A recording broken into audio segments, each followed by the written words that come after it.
Hi, I'm Angel Vick. I am going to give a little bit of a demonstration of how I create my galaxy painting. So I'm already on to the final stages of this painting. I have created the texture with different things such as gesso, joint compound, different mixtures inside of the painting. I painted it a black base, and then I gave it, I added a lot of metallic paint, different layers, so that I could create the look of motion. And I'm really fond of metallic paints. I enjoy how it's reflective. I'm really happy with this stage of the painting, but now I'm adding more things such as mica flakes, which is what is in my hand right now. So I'm adding on these mica flakes, and not all of them will stick, but I've put on a thin layer of gesso on them, and after this has all been laid down, I might go over a little bit more with a little more gesso. So I'm putting a little bit of silver mica flakes in it. I don't want to cover the painting up a lot, but I'm just adding a little bit more color, a little more pop and reflectivity. I'm also going to be adding reflective sand, which I've got different types of here. And you'll see as I layer it on how that affects the painting.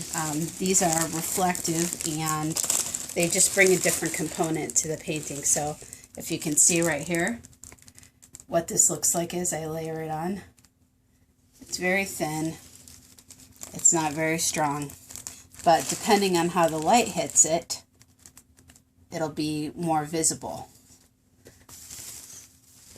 I like these little details inside of paintings that are surprises. You know, the obvious painting and then the details that come in afterward. So I'm just putting on this very fine reflective sand on the center of the painting, because this is the only part that's silver. And then I'm going to move outward with my gold flakes, because the next part of my galaxy is gold. And I'm going to sprinkle, I'm kind of crunching these mica flakes as I go. And I'm adding gold flakes to the gold part of the swirl of the galaxy.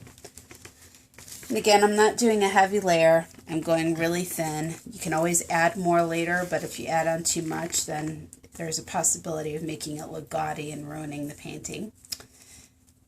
So there's a little bit more there. And I'm putting the flakes on first because they're bigger, and then I'm adding the sand in different sizes on top of that. So, so the sand doesn't cover it too much to stop the mica flakes from attaching. So this one's a little bit grittier. I don't know if you can move a little bit closer and see these as they land.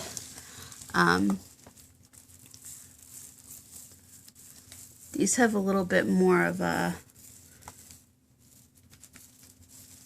presence than the fine flakes. There's a good thick section right here. So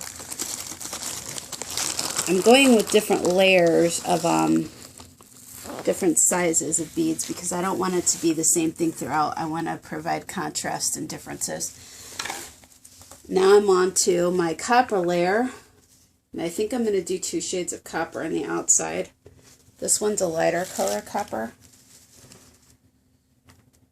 It's a little bit brighter, so I'm going to layer this on top of the outer circle of copper. You can see how it's glinting and shining off of the metallic paint. I should comment that these mica flakes look really great on every color. Obviously, if you enjoy the metallic colors in general, you're going to enjoy having mica flakes that are added to it. They're really flexible. They get easily added by using gesso and other mediums to seal them in.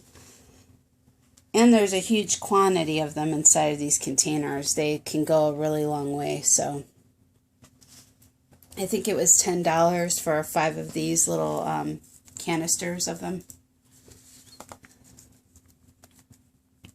So there's 1 shade of copper, and I'm going to add 1 more shade on top of it just for a little bit more contrast on the outside of the painting. This is a darker color copper, kind of a coppery bronze. There's a couple different colors inside of there. But as you can see, as you look over the whole painting, it's really changed the dynamic of what it looks like. Sorry, dang call. The painting itself is getting close to what I would consider finished because I don't want to add too much to it.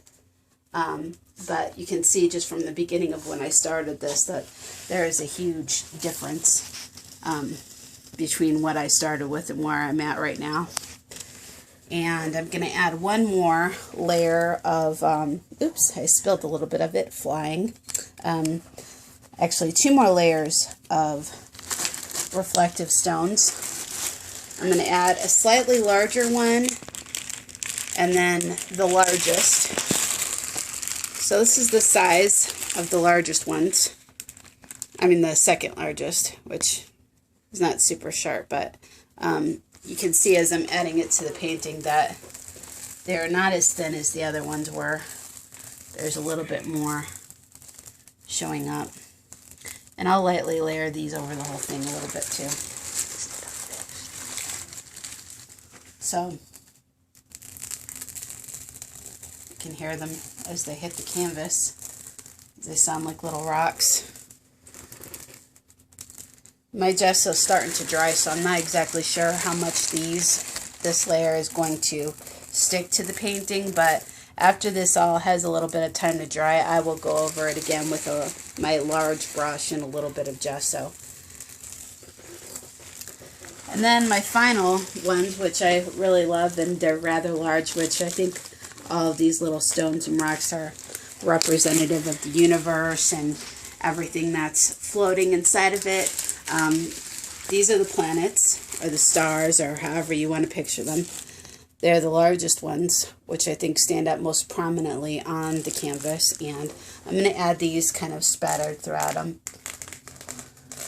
I've done different versions of this painting where I make formations of the larger ones to look like groups of planets and galaxies across the universe, but this is close to finished. I don't want to add too many of them because I want them to stand out on their own merit and not be too cluttery on the painting, but they definitely bring another reflective quality to the painting. So this is the look of the painting overall after it's finished, which you can see is very different from when I started. So there you go. I hope you enjoyed the tutorial, and ask any questions if you have any.